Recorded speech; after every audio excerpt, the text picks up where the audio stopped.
Que tus palabras sean mis palabras. Háblame, Señor, directo al corazón. Hola mis hermanos, mi nombre es Dreny del Rosario.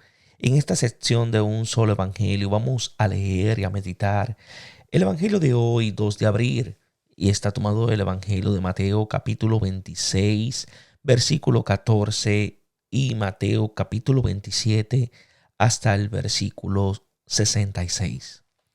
Y toda palabra de Dios la leemos en el nombre del Padre, del Hijo y del Espíritu Santo. Amén. Entonces uno de los 12, llamado Judas Iscariotes, fue donde los sumos sacerdotes y les dijo: ¿Qué me daréis si os lo entrego? Ellos le asignaron 30 monedas de plata. Desde ese momento andaba buscando una oportunidad para entregarlo. El primer día de los acimos, los discípulos se acercaron a Jesús y le preguntaron: ¿Dónde quieres que te hagamos los preparativos para comer la Pascua? Él respondió: Id a la ciudad donde fulano y decidle: el maestro dice, mi tiempo está cerca. Voy a celebrar en tu casa la Pascua con mis discípulos. Los discípulos hicieron lo que Jesús les había mandado y prepararon la Pascua. Al atardecer se puso a la mesa con los 12 y mientras comían, dijo: Os aseguro que uno de vosotros me entregará. Muy entristecidos, se pusieron a preguntarle uno por uno: ¿Acaso soy yo, Señor? Él respondió: El que ha metido conmigo la mano en el plato, ese me entregará. El Hijo del Hombre se va como está escrito de él, pero ay de aquel por quien el Hijo del Hombre es entregado. Más le habría valido a ese hombre no haber nacido. Entonces preguntó Judas, el que iba a entregarle: ¿Soy yo acaso, Rabbi? Le respondió: Tú lo has dicho. Mientras estaban comiendo, tomó Jesús pan y lo bendijo, lo partió y dándoselo a sus discípulos dijo: Tomad, comed, este es mi cuerpo.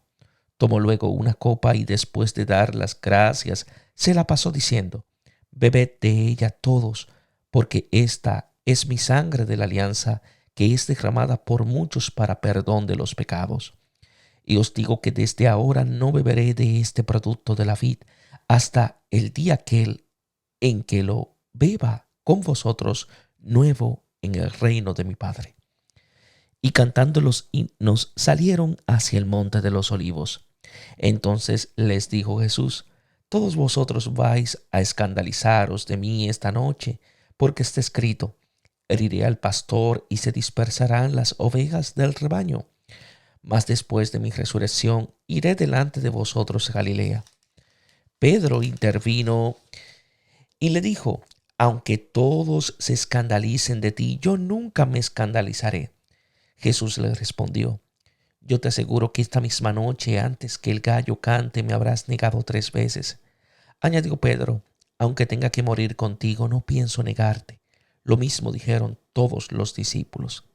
Entonces fue Jesús con ellos a una propiedad llamada Getsemaní y dijo a los discípulos: Sentaos aquí mientras voy allá a orar.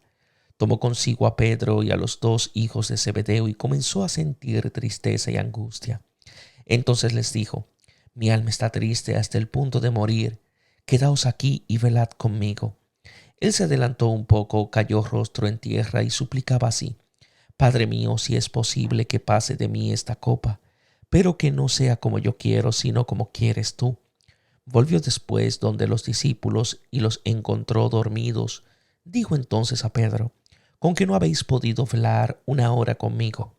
Velad y orad, para que no caigáis en tentación, que el espíritu está pronto, pero la carne es débil. Y alejándose de nuevo por segunda vez oró así: Padre mío, si esta copa no puede pasar sin que yo la beba, hágase tu voluntad. Volvió otra vez y los encontró dormidos, pues sus ojos estaban cargados.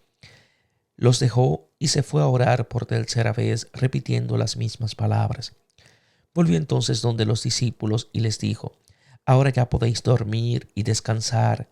Sabed que ha llegado la hora en que el Hijo del Hombre va a ser entregado en manos de pecadores.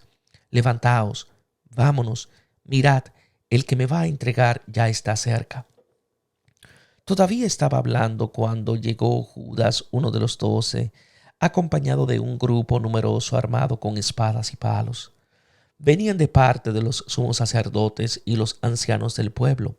El que le iba a entregar les había dado esta señal: aquel a quien yo dé un beso, ese es, detenedlo. Al instante se acercó a Jesús y le dijo: Salve, Rabbi, y le dio un beso. Jesús replicó: Amigo, a lo que estás aquí. Entonces aquellos se acercaron, echaron mano a Jesús y le detuvieron. En esto uno de los que estaban con Jesús echó mano a su espada, la sacó e hiriendo al siervo del sumo sacerdote le llevó la oreja. Le dijo entonces Jesús: Vuelve tu espada a su sitio, porque todos los que empuñen espada perecerán a espada. ¿O piensas que no puedo yo rogar a mi Padre que pondría al punto a mi disposición más de 12 legiones de ángeles? Mas, ¿cómo se cumplirían entonces las escrituras que dicen que debe suceder así? En aquel momento dijo Jesús a la gente: Habéis salido a detenerme con espadas y palos como si fuese un bandido. Todos los días me sentaba en el templo para enseñar y no me detuvisteis. Pero todo esto ha sucedido para que se cumplan las escrituras de los profetas. Entonces todos los discípulos lo abandonaron y huyeron.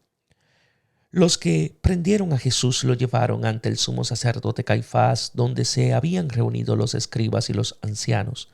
Pedro le fue siguiendo de lejos hasta el palacio del sumo sacerdote y una vez dentro se sentó con los criados para ver en qué acababa todo. Los sumos sacerdotes y el Sanedrín en pleno andaban buscando un falso testimonio contra Jesús con ánimo de darle muerte, pero no lo encontraron a pesar de que se presentaron muchos falsos testigos. Al fin se presentaron dos que dijeron: Este dijo: Yo puedo destruir el santuario de Dios y reedificarlo en 3 días.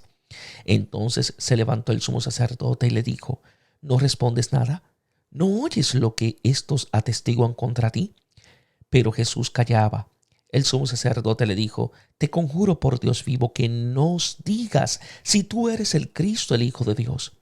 Respondió Jesús: Tú lo has dicho. Pero os digo que a partir de ahora veréis al Hijo del Hombre sentado a la diestra del poder y viniendo sobre las nubes del cielo. Entonces el sumo sacerdote rasgó sus vestidos y dijo: Ha blasfemado. ¿Qué necesidad tenemos ya de testigos? Acabáis de oír la blasfemia. ¿Qué os parece? Respondieron ellos: Es reo de muerte. Entonces se pusieron a escupirle en la cara y a abofetearle, y otros le golpeaban, mientras decían: Adívínanos, Cristo, ¿quién te ha pegado? Pedro, entre tanto, estaba sentado fuera en el patio. Entonces se acercó a él una criada y le dijo: También tú estabas con Jesús el Galileo. Pero él lo negó delante de todos. No sé qué dices. Cuando salía al portal, le vio otra criada y dijo a los que estaban allí: Este estaba con Jesús el Nazareo. Y de nuevo lo negó con juramento: Yo no conozco a ese hombre. Poco después se acercaron los que estaban allí y dijeron a Pedro: Ciertamente tú también eres de ellos, pues además tú misma habla te descubre. Entonces él se puso a echar imprecaciones y a jurar: Yo no conozco a ese hombre. Inmediatamente cantó un gallo. Pedro se acordó entonces de aquello que le había dicho Jesús: Antes que el gallo cante me habrás negado 3 veces. Y saliendo fuera lloró amargamente. Llegada la mañana, todos los sumos sacerdotes y los ancianos del pueblo celebraron consejo contra Jesús para darle muerte, y después de atarle, lo llevaron y lo entregaron al procurador Pilato. Entonces Judas, el que lo entregó, viendo que había sido condenado, fue presa de remordimiento y devolvió las 30 monedas de plata a los sumos sacerdotes y a los ancianos. Les dijo: He pecado entregando sangre inocente. Ellos respondieron: ¿A nosotros qué? Tú verás. Judas tiró las monedas en el santuario, después se retiró y fue y se ahorcó. Los sumos sacerdotes recogieron las monedas y dijeron: No es lícito echarlas en el tesoro de las ofrendas porque son precio de sangre.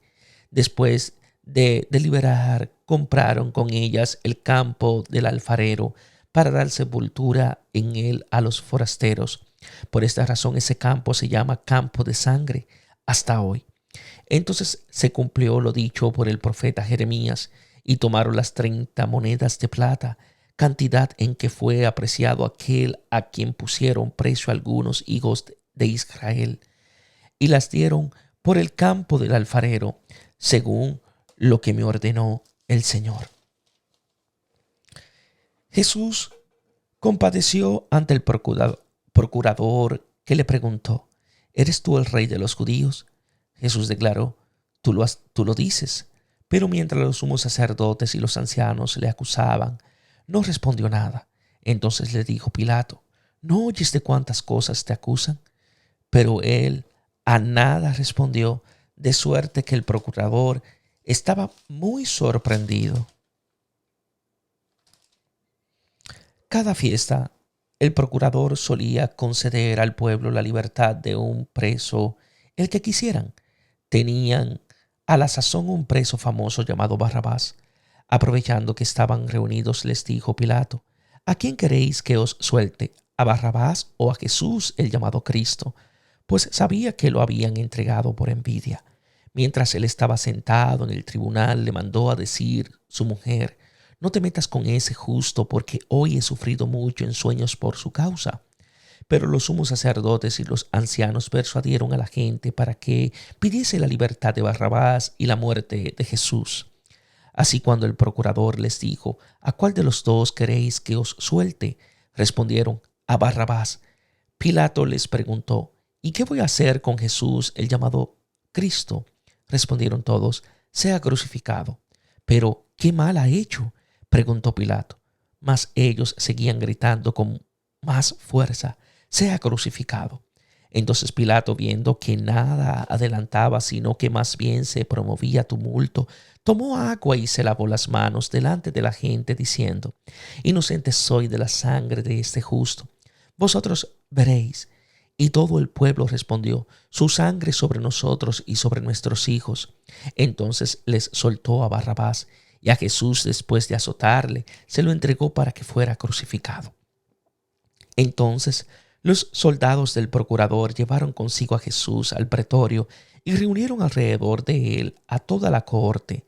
Lo desnudaron y le echaron encima un manto de púrpura, trenzaron una corona de espinas y se la colocaron en la cabeza, y le pusieron en la mano derecha una caña. Después, doblando las rodillas delante de él, le hacían burla diciendo: Salve, rey de los judíos. Y tras escupirle, cogieron la caña y le golpeaban en la cabeza.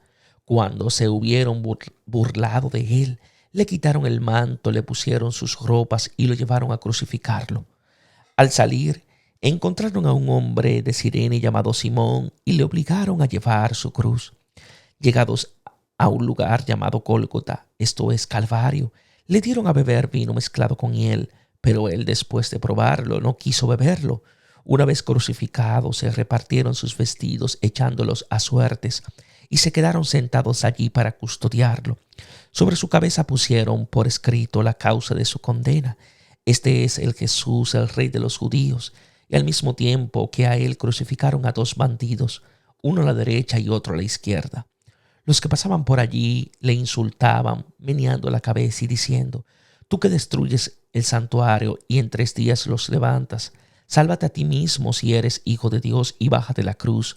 Igualmente los sumos sacerdotes, junto con los escribas y los ancianos, se burlaban de él, diciendo: A otros salvó y a sí mismo no puede salvarse. Es rey de Israel.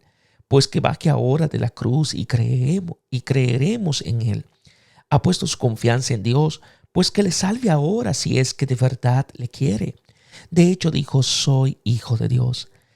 De la misma manera le injuriaban también los bandidos crucificados con él.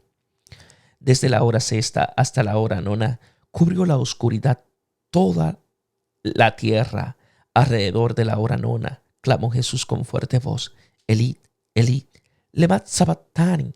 Esto es: Dios mío, ¿por qué me has abandonado? Al oírlo, algunos de los que estaban allí decían: Este llama a Elías. Y enseguida uno de ellos fue corriendo a tomar una esponja, la empapó en vinagre y sujetándola a una caña le ofreció de beber. Pero los otros dijeron: deja, vamos a ver si viene Elías a salvarle. Pero Jesús, dando de nuevo un fuerte grito, exhaló el espíritu.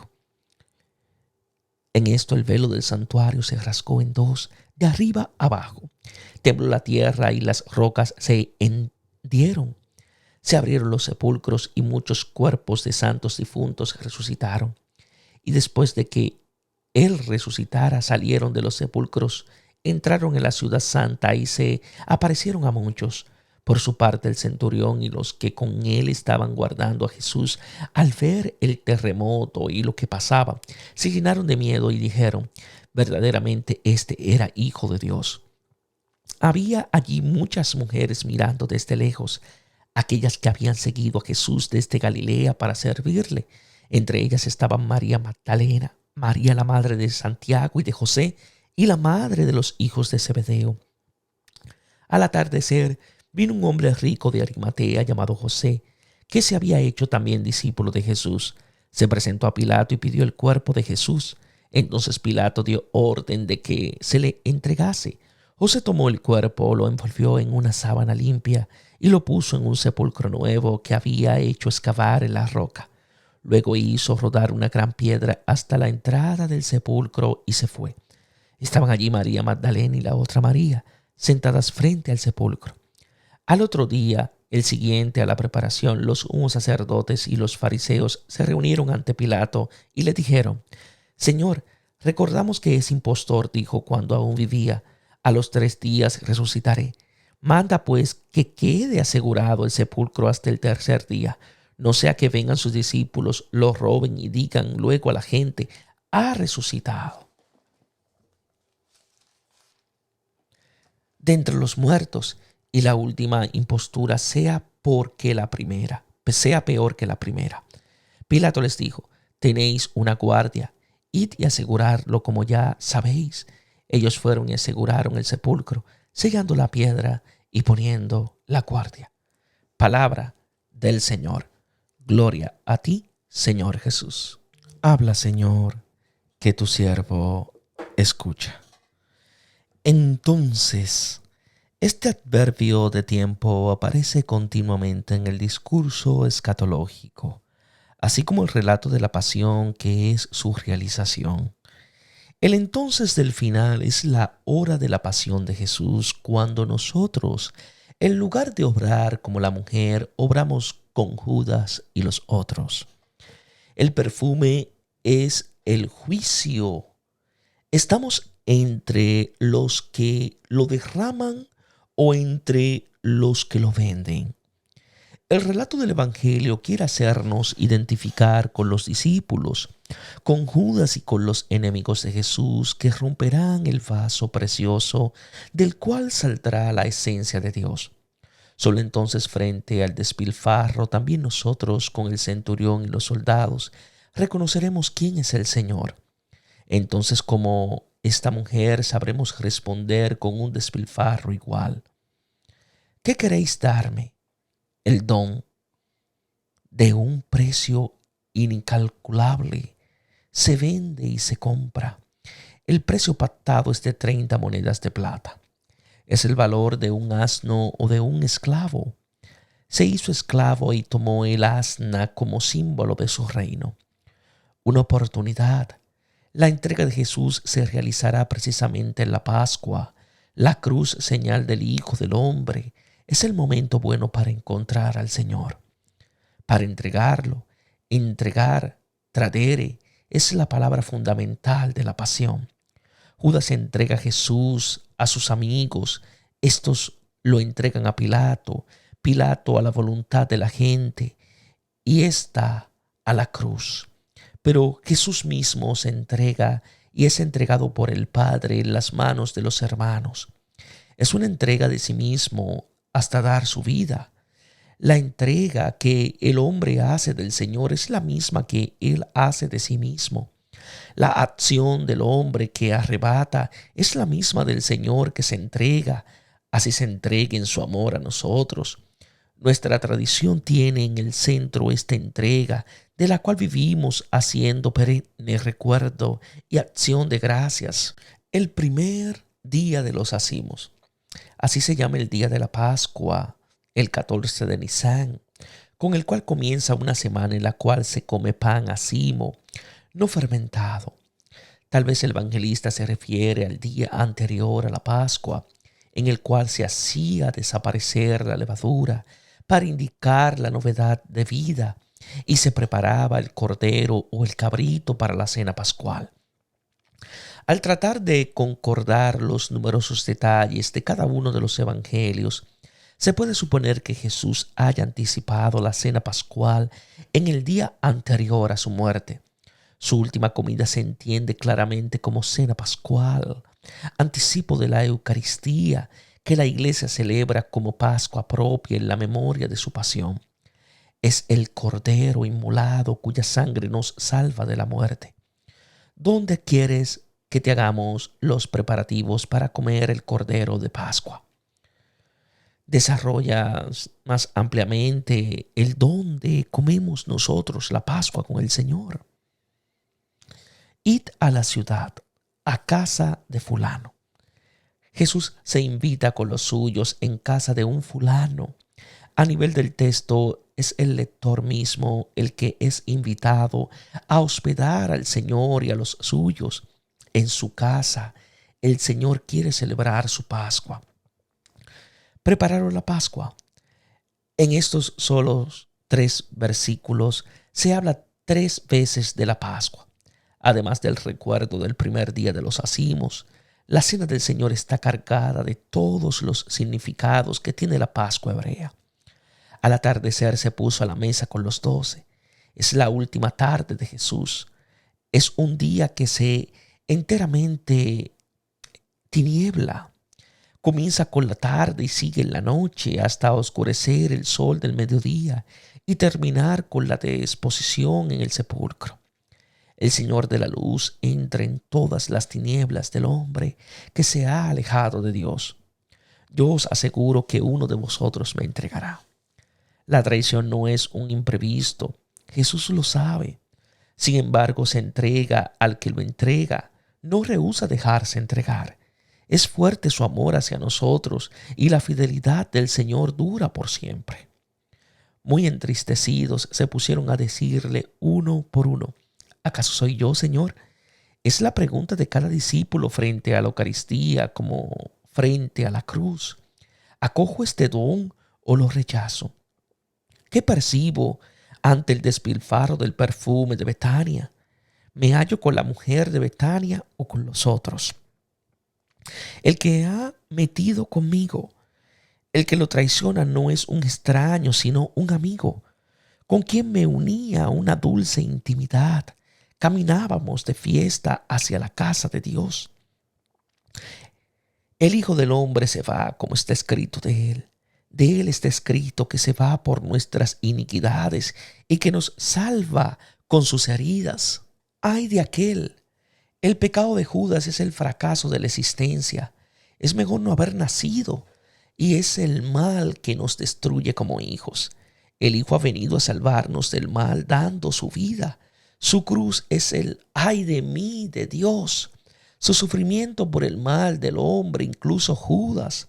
El suyo es el pecado del mundo, el de todos nosotros, por el cual Cristo muere.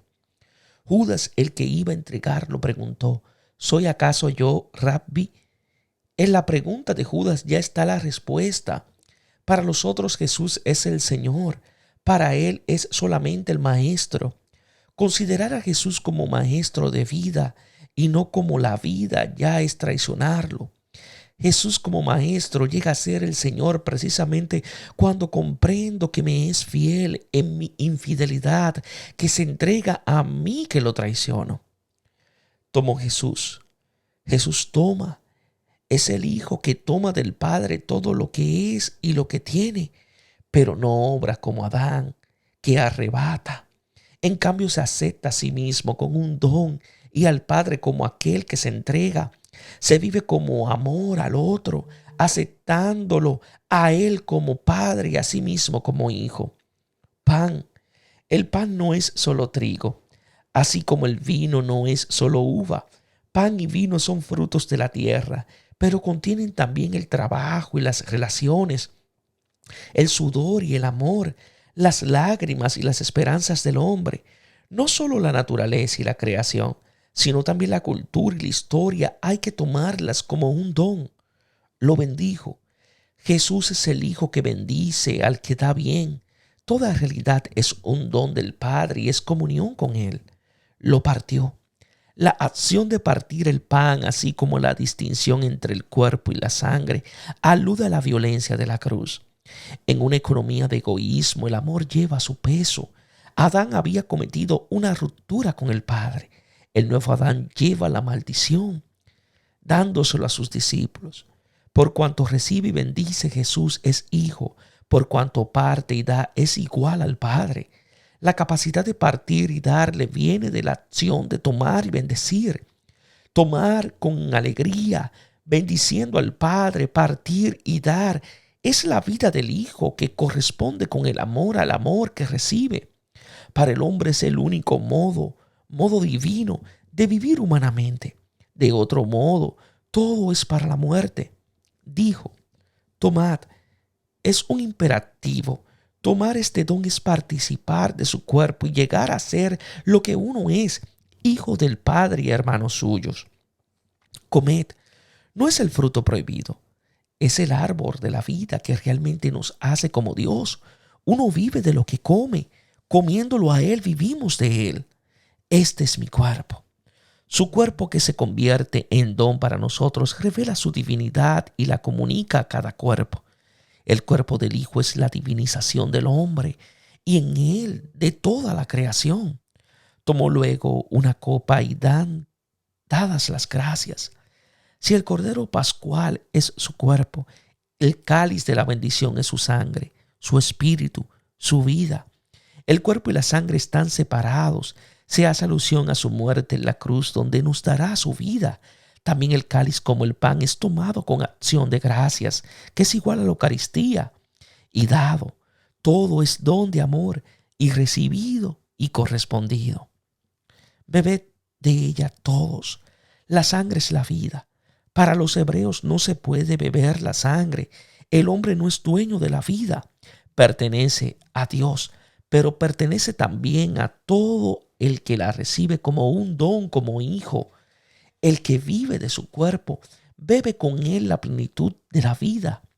Jesús nos da el Espíritu Santo como un don, que cree en nosotros un corazón nuevo, el del Hijo, que ama como es amado.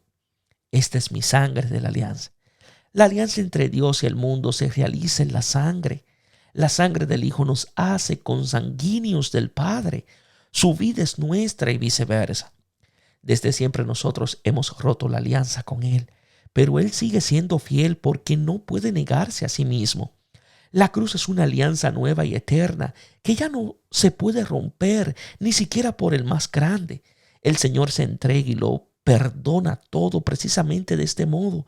Reconocemos quién es el Señor, que es derramada por muchos para perdón de los pecados. Muchos significa multitud y equivale a todos. La muerte de Jesús es la de siervo de Yahvé que lleva sobre sí mismo la violencia del mal y rescata a todos. Desde ahora no beberé de este producto de la vid. Beber del fruto de la vid significa hacer fiesta. Es el final del éxodo, la fruición plena de la tierra prometida. El Hijo estará siempre en camino, hambriento y sediento, extraño y desnudo, enfermo y encarcelado, hasta cuando todos seamos hermanos entre todos. Solo entonces el Hijo beberá el vino nuevo del reino. La Eucaristía es la prenda de la vida futura que se convierte en compromiso por los últimos, en los cuales todavía continúa la pasión del Señor por nuestra salvación. Amándolos a ellos, hacemos provisiones de aceite, duplicamos el talento, amamos al Señor, vivimos de Él que tomó, bendijo, partió y dio. La Eucaristía se hace vida cotidiana en la espera, llena de esperanza de su retorno. Entonces Él estará a la mesa con nosotros porque estaremos todos con Él. Cantados los himnos, Se trata del grande Jalel que se canta después de la cena pascual.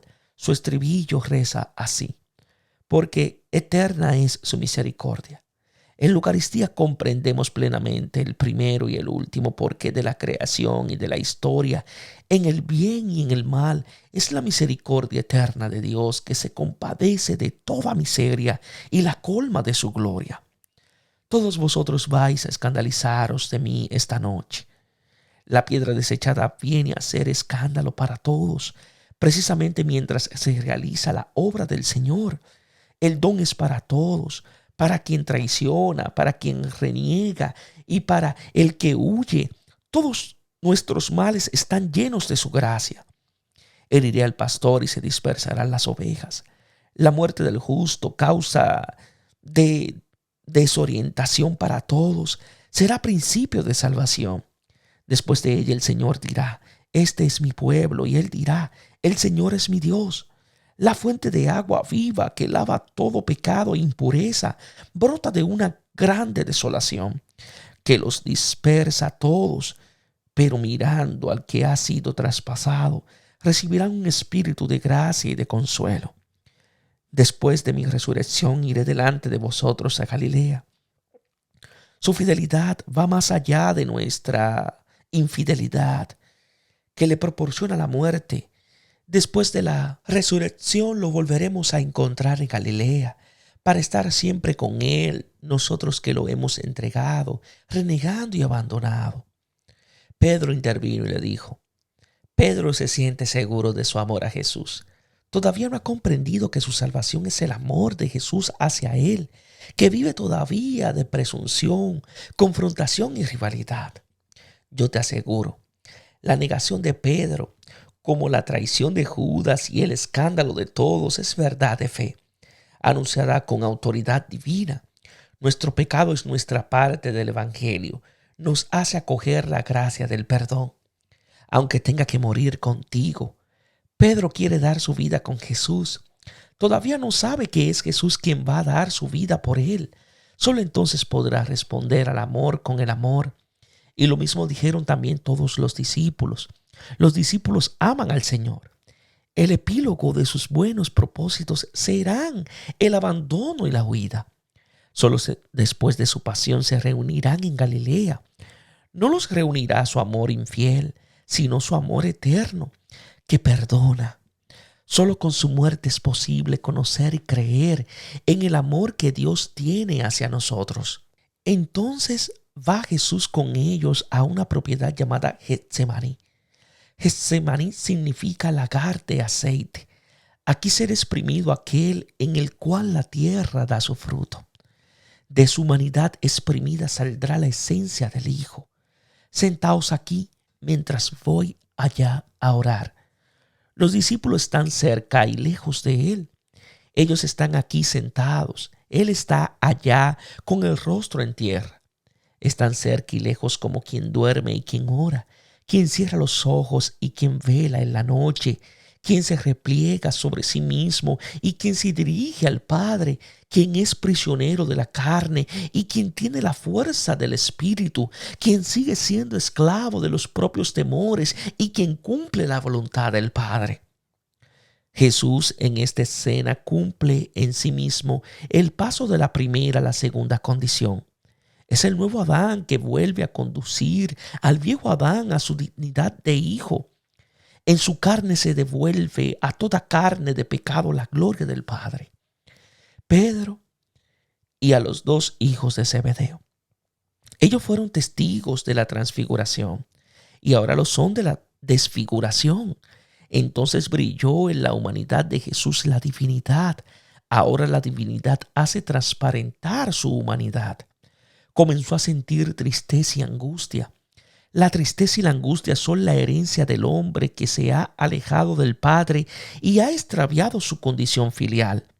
Es la sensación de venir de la nada y volver a la nada, un hundirse en el vacío sin fondo. Jesús está ante la muerte. Va a ser una muerte violenta e injusta, como si fuera pecador y maldito, abandonado de los hombres y de Dios, hasta el punto de morir. La muerte es más soportable que esta angustia abismal. Es más fácil darse la muerte que beber de este cáliz, fruto de nuestro pecado. Abandonar a Dios es el verdadero suicidio del hombre que todos hemos realizado. Quedaos aquí y velad. Jesús nos invita a quedarnos aquí donde estamos y donde no quisiéramos estar. Allí está también Él para abrirnos los ojos sobre lo que somos nosotros y para Dios y quien es Dios para nosotros. Conmigo, en esta noche no estamos solos. Él está con nosotros y nosotros con Él. Cayó rostro en tierra y suplicaba. Jesús está postrado en oración, rostro en tierra. De noche se duerme o se ora. No hay alternativas. O se imita la muerte con el sueño que se puede sustituir con aturdimientos y variados excitantes, o se entra en comunión con la vida. Padre mío, llama a Dios Padre mío. Es el único motivo de su vida que ahora ya está saturada de muerte. En lugar de resignarse o de suicidarse, Jesús se dirige a la fuente de agua viva que todos hemos abandonado. Si es posible evitar este cáliz que nosotros hemos hecho, que solo Él, el Hijo, puede beber.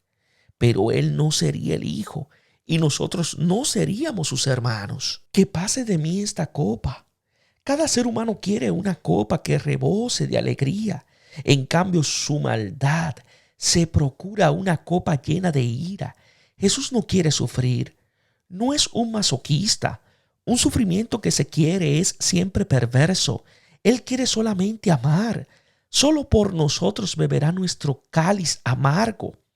No se haga como yo quiero, sino como quieras tú.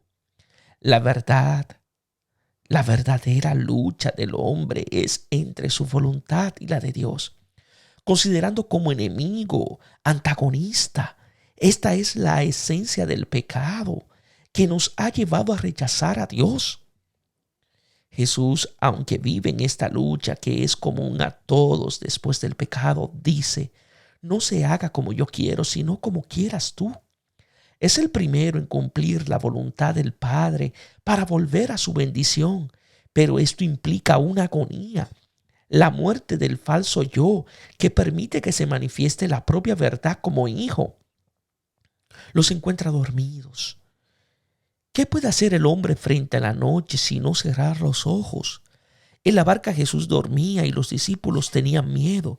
Ahora es Él quien está angustiado y ellos duermen. Con que no habéis podido velar una hora conmigo. Jesús nos invita a velar al menos una hora para ver que ha llegado la hora. Después de su noche, la noche está vencida. El Hijo se entrega en las manos del Padre de la vida y en las de los hermanos que le dan muerte. Y nosotros los pecadores estamos en comunión con Él y con el Padre. Velad y orad para que no caigáis en tentación.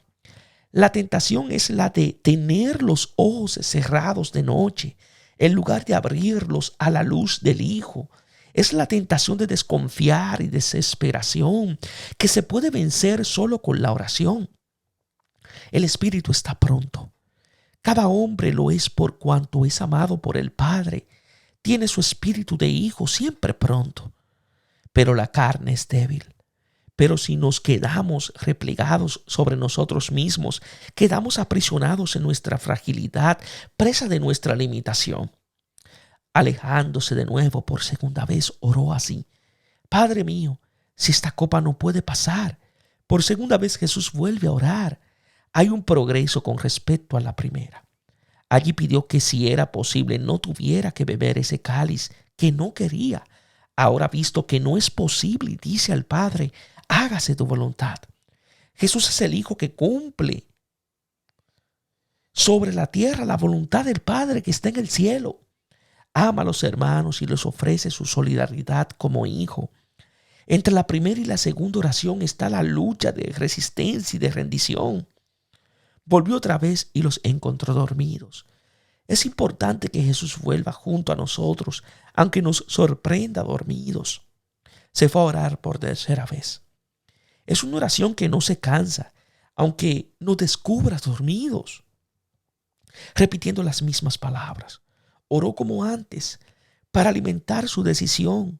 Sabe que si el espíritu está pronto, la carne sigue siendo débil. Ya podéis dormir y descansar. Vuelve por tercera vez desde el Padre hasta los hermanos. Si antes dijo velad, ahora dice dormid.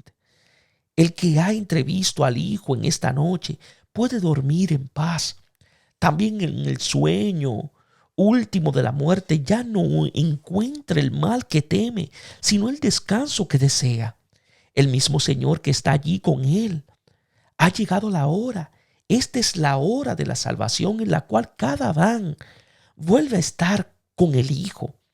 El Hijo del Hombre va a ser entregado en manos de pecadores.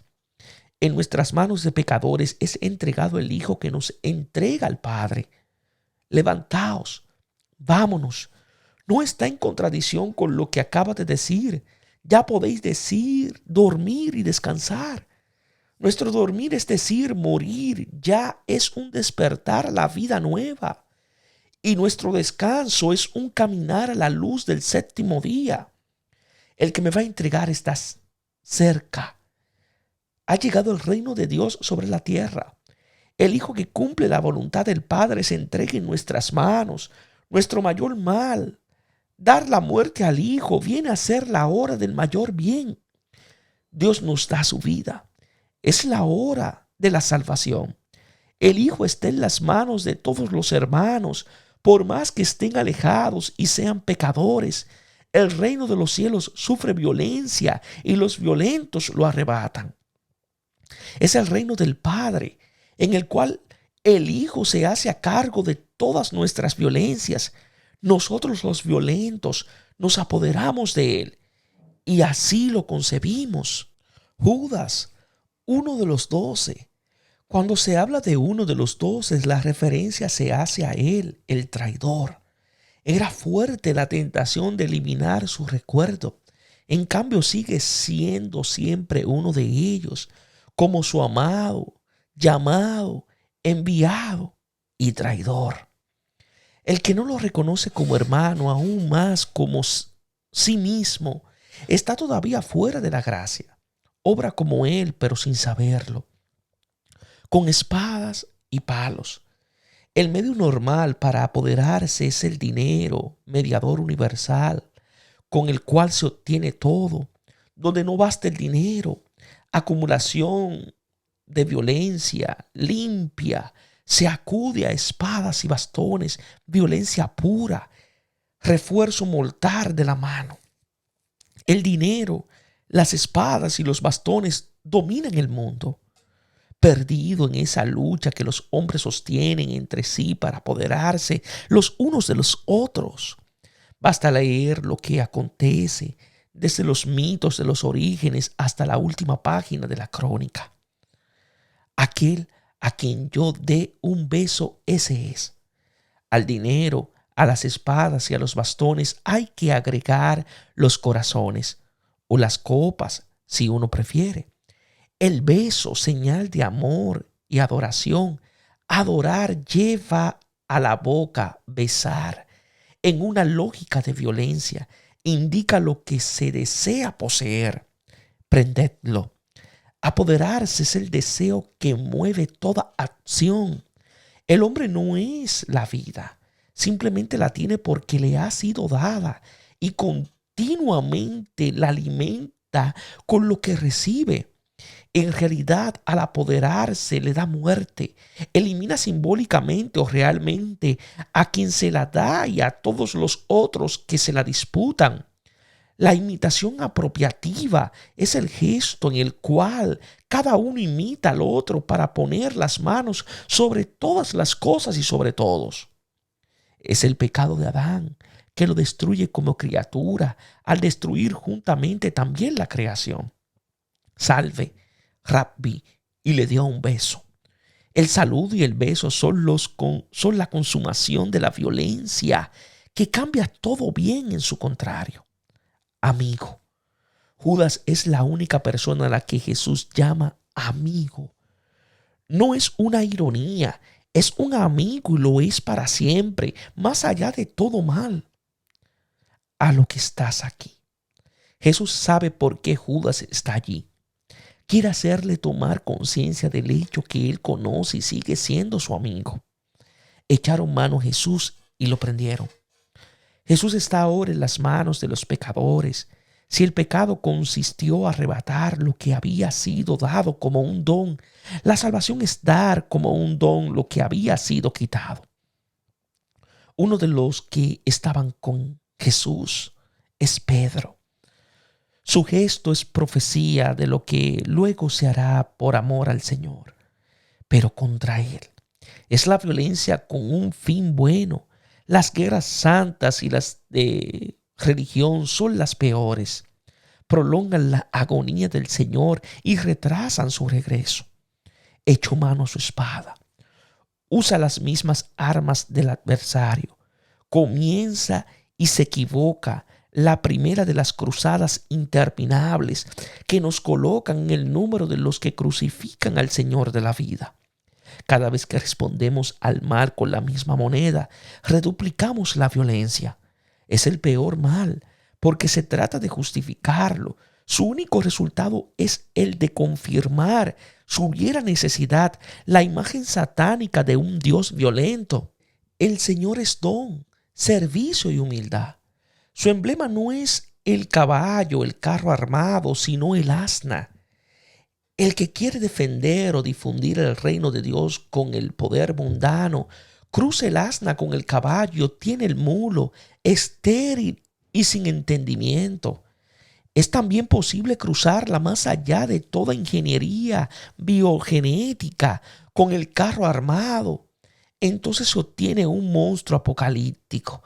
El anticristo es uno que promete la salvación, pero su lenguaje no es el del Cordero. Le llevó la oreja. Nuestro celo no golpea al enemigo en la cabeza, le corta solamente la oreja, le quita la posibilidad de escuchar la palabra. Toda acción de caballo o carro, lejos de vencer el mal, lo multiplica. Con un agravante, cierra la posibilidad de conversión.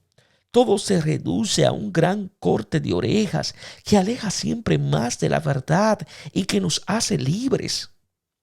Los que empuñen espada o espada a espada perecerán.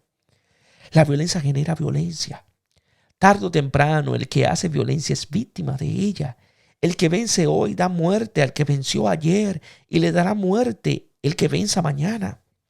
Emergen siempre los peores entre los hombres y así al infinito hasta que todo haya terminado. 12 legiones de ángeles. 12 legiones de tropas celestiales, aerotransportadas, son ciertamente más eficientes que esos 12 que están con él. Jesús acababa de pensar en la posibilidad de no beber el cáliz. Ya en la tentación del desierto se le había presentado esta perspectiva. ¿Y quién no quiere salvarse de la violencia? ¿Cómo se cumplirán entonces las Escrituras? Las Escrituras hablan de la salvación del hombre, pero esta no puede realizarse a través de una violencia mayor que la que se quiere combatir. El remedio es peor que el mal. Así debe suceder. La violencia se apacigua donde uno responde con amor. El mal es una provocación que llama fuera lo que está adentro. El Señor es todo y solo amor. Responde al mal con el bien y ofrece a todos la libertad de su amor incondicional. Como contra un salteador habéis salido con espadas y palos. Es la quinta vez que aparece la palabra espada. La usó el primer bandido que prevaleció sobre los otros y legitimó su poder. Luego la usan contra los otros bandidos que se la disputan, pero el Señor no compite contra nosotros. Para pelear se requiere que hayan dos que quieren la misma cosa. Si uno tira la cuerda y el otro afloja, cae el que tira. Con Jesús, que no acepta la provocación, cae la fuerza del mal, pero sobre él, que lo lleva sin hacerlo. Jesús capturado se convierte en cautivo, presa de nuestra violencia, cargado con nuestra maldad. aprenderme. En griego existe la misma palabra que indica concebir. Nuestra violencia concibe la paz, el hurto recibe el don, la muerte acoge la vida. El sumo bien se dejó prender finalmente por el poder del mal, que al capturarlo se ha terminado. Esta es la astucia sublime con la cual Dios nos salva, respetando nuestra libertad, pero también la propia. Todo esto ha sucedido para que se cumplan las escrituras de los profetas. Todas las escrituras se cumplen en esto. El siervo manso y humilde, el justo, inocente, el Señor de la vida, está en el número de los malhechores. Jesús piensa sobre todo en los salmos del justo perseguido y en los cantos del siervo de Yahvé, en Abel y en la sangre de todos los inocentes que ha sido derramada desde el comienzo del mundo. El mal lo carga siempre el que no lo comete. Puede parecer escandaloso, pero es la ley fundamental de la historia.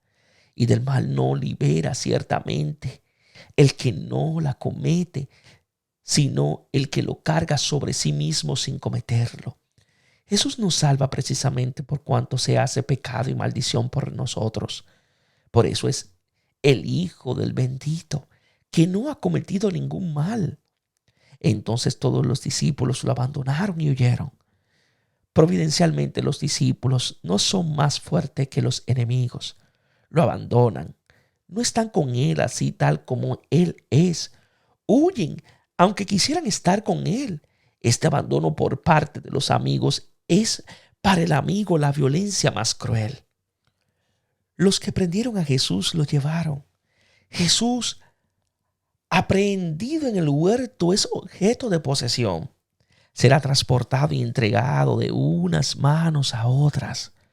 Los que lo han apresado lo entregan a los jefes del pueblo, estos a Pilato, Pilato al pueblo y el pueblo a la cruz.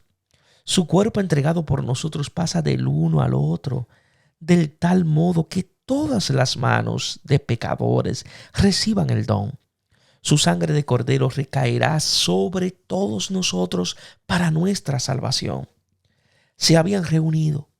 El Sanedrín está reunido de noche, de un modo informal, porque está prohibido reunirse en consejo en las tinieblas. La luz entra en la noche. Pedro lo iba siguiendo de lejos. El testimonio de Jesús está incluido entre Pedro que lo sigue y Pedro que lo niega. Estamos llamados a reconocer a este Jesús que viene con su gloria para su juicio, para ver el final. Poco tiempo antes Pedro había declarado que estaba dispuesto a morir con él.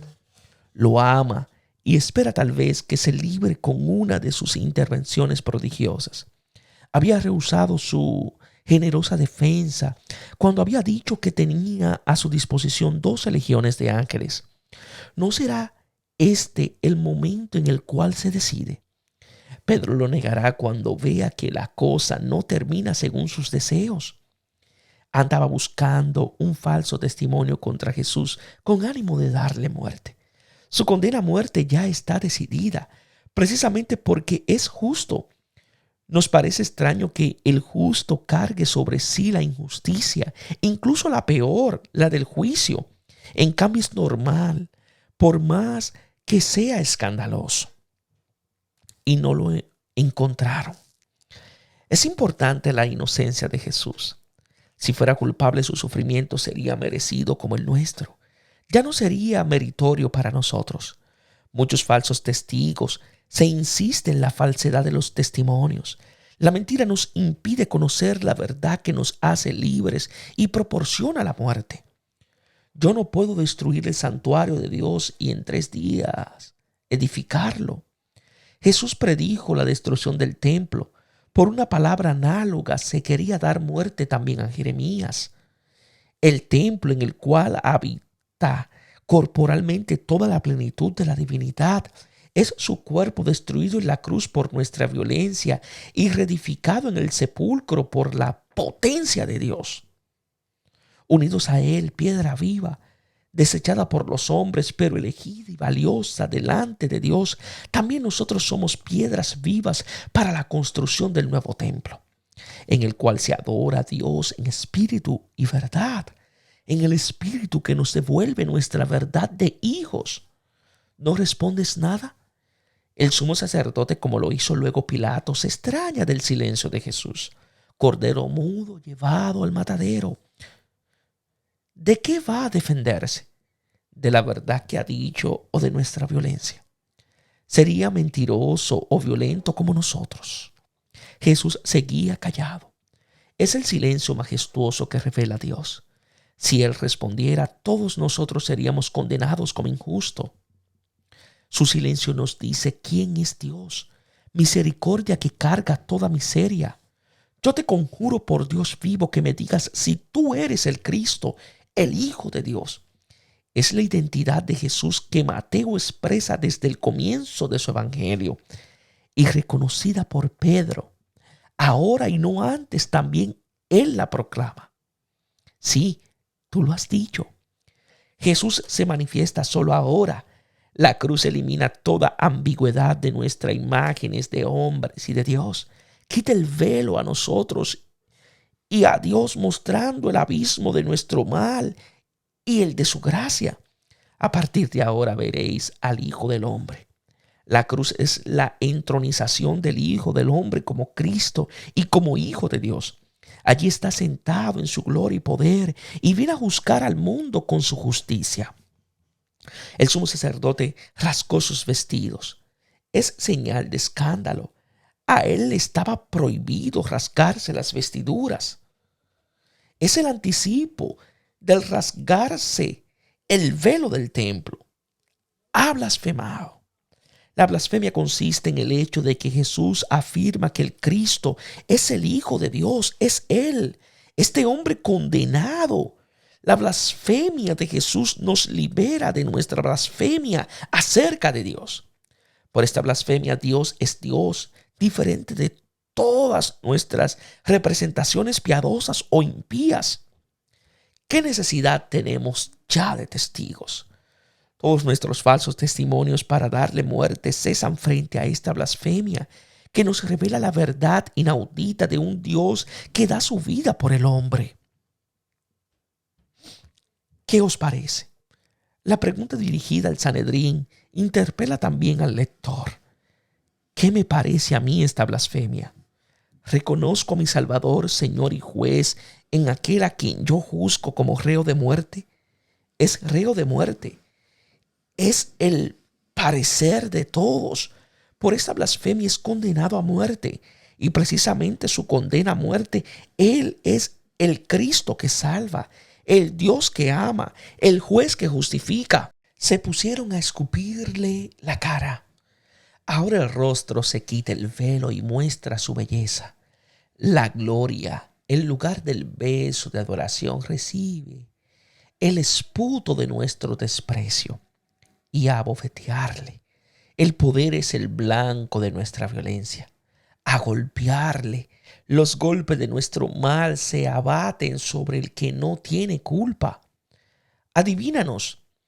Este rostro cubierto de esputos, bofeteadas y golpes es la palabra última en la cual vemos a Dios cara a cara.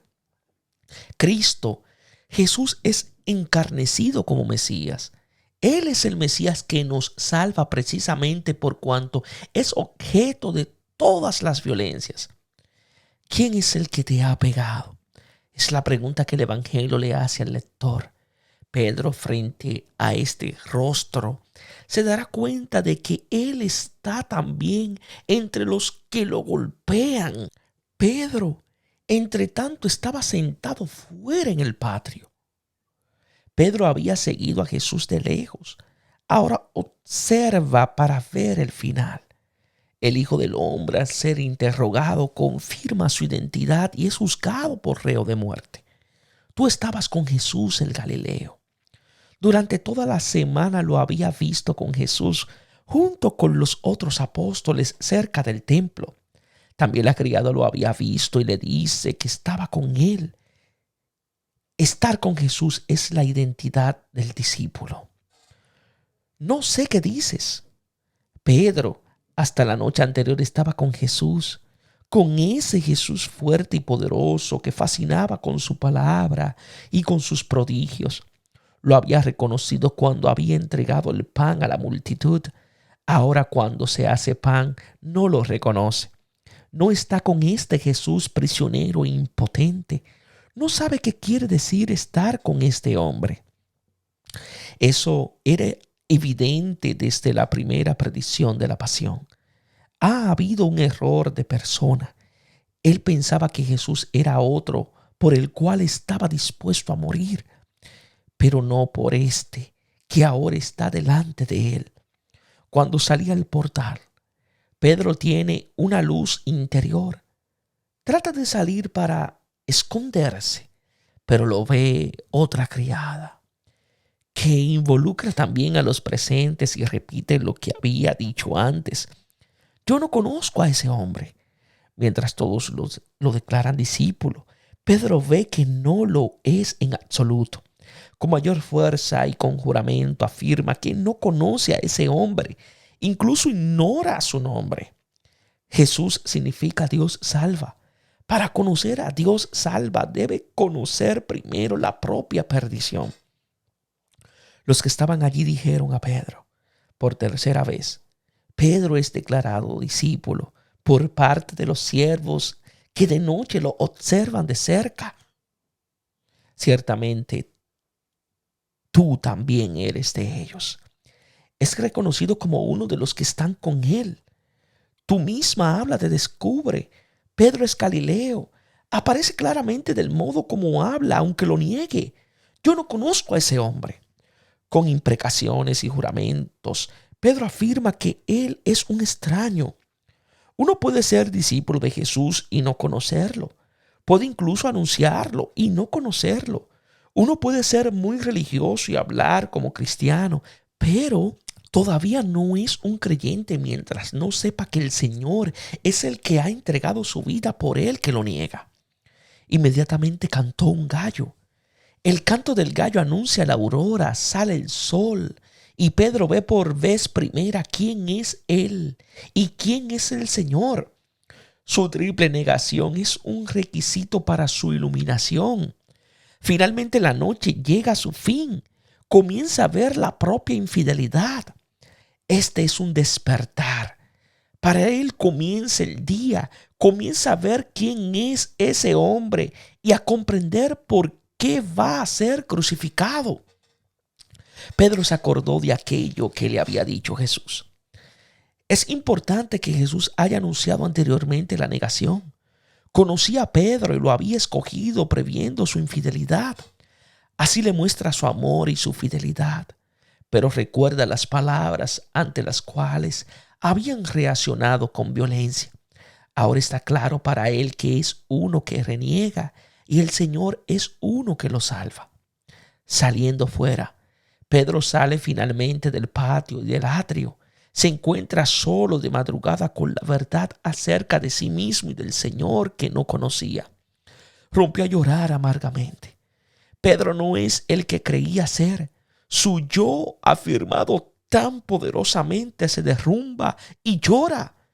Es un llanto de luto amargo. Es la muerte del hombre viejo que vivía del propio amor al Señor. ¿Por qué no se suicida como Judas? Pedro se halla en la encrucijada. Puede reconocer el propio error y pagarlo con la vida, o bien aceptar vivir del amor gratuito de su Señor hacia él.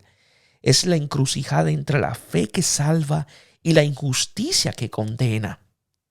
Después de este llanto, Pedro desaparece. La continuación del relato ya hay que verla con sus ojos, de los cuales han caído las escamas de la ceguera. Llegada la mañana, la reunión nocturna fue una instructoria informal. Es ilícito hacer un juicio de noche. Por la mañana se ejecuta la decisión que maduró en la noche. Después de atarlo, lo llevaron y lo entregaron al procurador Pilato. Jesús es atado, llevado y entregado. El cuerpo del Hijo, donde el Padre a los hermanos pasa de una mano a otra. Solo a Pilato, el gobernador pagano, se le reconoce el derecho de condenar a muerte. y lo hará, llevando a cumplimiento lo que todos quieren. El pecado y la gracia nos mancomuna a todos sin distinciones. Judas, el que lo entregó, ahora se siguen las vicisitudes de Judas, el discípulo que fue el primero en entregar el don que había recibido. Viendo que Jesús había sido condenado, Judas no quería la muerte de Jesús, o al menos ahora ya no la quiere. Esperaba tal vez como Pedro un final diferente. O bien, al ver el mal que ha cometido, quisiera no haberlo cometido. El que comete el mal se da cuenta siempre después de que no era realmente lo que quería. Acosado por el remordimiento, Judas siente remordimiento y angustia por su acción. El sentimiento de culpa lo invade y lo atormenta. Se mira a sí mismo y mira su propio error. Todavía no ve al Señor en la cruz ni su amor. No se ha convertido a Él que perdona, sino que está pervertido por el propio mal que no perdona. El diablo se llama también Satanás. Aparta del bien y acusa del mal, clavando en él al culpable. El llanto amargo de Pedro puede tener como resultado también el gesto de Judas. Antes de la cruz todavía no podemos mirar a aquel a quien hemos traspasado y recibir de él el espíritu de la gracia y la consolación. El sentimiento de culpa es necesario para quien comete el mal. Le hace comprender que se ha causado un mal, pero se convierte en una trampa mortal para el que no sale de allí mediante la aceptación del perdón. Devolvió las 30 monedas de plata. La ganancia del pecado, cuando éste se ha consumado, es despreciable, incluso a los ojos del autor. A la ilusión de un bien prometido le sigue la desilusión y la desesperación del engaño que se ha descubierto. Pequé. Judas confiesa su pecado. Ha derramado sangre inocente como Caín y los hermanos de José. Reconoce que su violencia injusta la paga el justo. Arrepentirse del mal, sentir remordimiento, reparar y confesar el pecado no basta. De aquí se abre un doble camino, el de la desesperación que lleva a la muerte o el del perdón que lleva a la salvación. ¿A nosotros qué? Tú verás. En lugar de dirigirse al inocente que perdona, Judas se dirige a sí mismo y a los que son como él. Entre los pecadores hay solidaridad, pero solo a sembrar el mal. Cuando se recoge el fruto amargo, cada uno está tremendamente solo. Está entregado a la propia conciencia, que es un verdugo que no perdona. No le queda más que la muerte en el corazón hasta cuando se dirige a aquel a quien ha traspasado. Dentro de poco también Judas lo verá, cuando haya bajado con él a los infiernos. Tiró las monedas en el santuario. Estas monedas son las protagonistas del trozo. Son el estipendio sangriento del pecado. Son también el precio del rescate del cual se dará una interpretación elaborada. Se fue y se ahorcó. Judas, solo con su culpa, no tiene otro camino sino la expiación. Existen muchos modos de suicidarse, tantos cuantos son los males que cometemos a nosotros o a los otros. Se puede salir de ellos solamente pasando de nuestra expiación al perdón del otro. Entonces, en lugar de alejarnos, nos acercamos, aunque sea de lejos, a aquel que está siempre con nosotros hasta convertirse para nosotros en pecado, culpa y expiación. No es lícito. También en los lager había verdugos crueles que no habrían tolerado una ofensa contra un perro.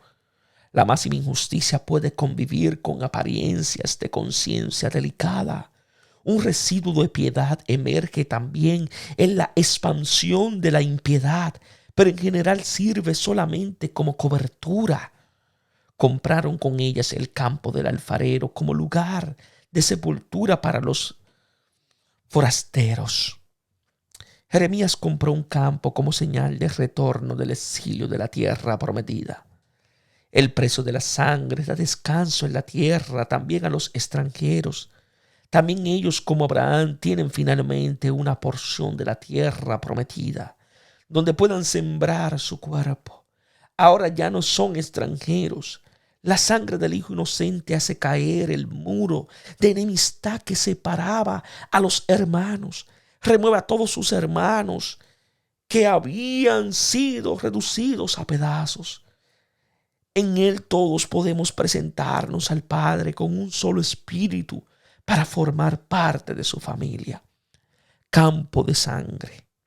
El campo del alfarero se convertirá en campo de sangre.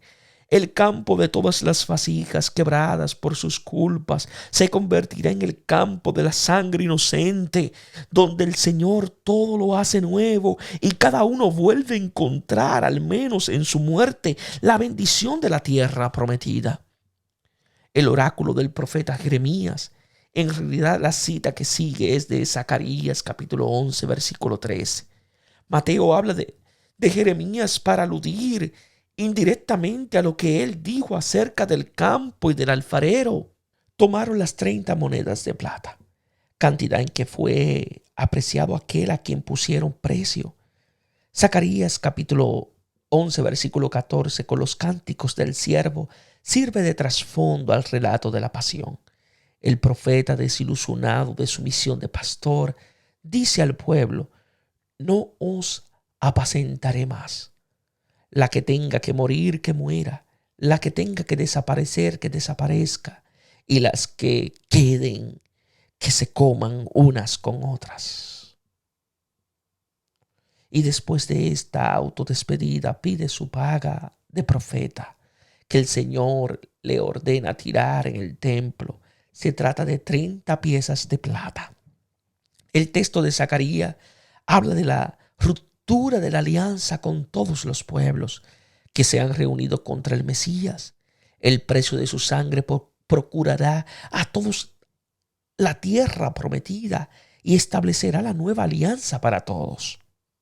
Según lo que me ordenó el Señor, es una alusión al Éxodo capítulo 9 versículo 12, donde se habla del endurecimiento del faraón que llevará a Israel a la Pascua y al Éxodo. Con estas diferencias, alusiones escriturísticas, Mateo elabora una teología del precio de la sangre como salvación y esperanza para todos. Jesús compareció ante el procurador. Es el cara a cara entre el poder de Dios y el del hombre.